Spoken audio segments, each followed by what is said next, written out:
మనందరి లైఫ్లో ఒక బెస్ట్ ఫ్రెండ్ ఉంటాడు. అమాయకమైన ఫేస్ పెట్టుకుని పక్క బ్రాంచ్ అమ్మాయిని లవ్ చేస్తూ ఉంటాడు. ఆ అమ్మాయి వెనకాల 100 కిలోమీటర్లను తిరిగేస్తాడు. పగలు రాత్రి అని తేడా లేకుండా చాటింగ్ చేస్తాడు, కానీ ఐ లవ్ యూ చెప్పమంటే మాత్రం చెప్పరా. అదే మంచి టైం చూసి. ఎవడరా నీకు జాతకాలని చెప్తుంది? మంచి రోజు మంచి టైం అంటున్నావు. మంచి టైము అంటే తను మంచి మూడ్లో ఉన్నప్పుడు అని. ఫైనల్ గా మా వాడు దేవుడికి దండం పెట్టి కవిత బట్టి కొట్టి ఆ అమ్మాయికి అసలు మ్యాటర్ చెప్పాడు. ఇదే నా బాధ, కాస్త టైం తీసుకొని చెప్పు. భోంచేద్దాంరా, అరగంట అవుతుంది చెప్పి. అరగంట అయింది ఇంకా రిప్లై అవ్వలేదండి. అర్థమైంది అనుకుంటా. ఇది మా ప్రసాద్ గారి లవ్ స్టోరీ కాదు, ప్రపోజల్ స్టోరీ. ముందు 3 మెసేజ్లకి రిప్లై ఇచ్చింది, ఆ లాస్ట్ మెసేజ్కి మాత్రం రిప్లై ఇవ్వలేదు. ఇవ్వలేదా? ఎవరు? మా వాడికి టెన్షన్ స్టార్ట్ అయిందా, ఇంకా అతిగా ఉంచుకోవడం స్టార్ట్ చేస్తాడు. అది ఎంతలా అంటే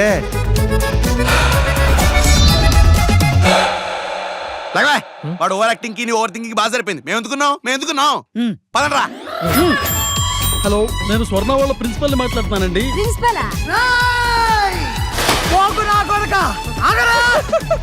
చూడు రే, లీలానా? లీలానా? త్వరగా చెప్పండి రా, టెన్షన్ చెప్తుంది.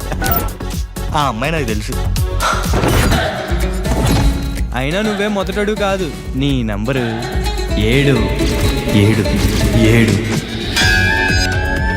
నువ్వంటే ఆ పిల్లకి ఇష్టమేరా ప్రసాద్? ఇష్టమేరా, కానీ ప్రేమించేంత ఇష్టమా అని. ఇలా ఈ 2-3 గంటల్లో మా ప్రసాద్ గారి లైఫ్ లో చాలానే జరిగాయి.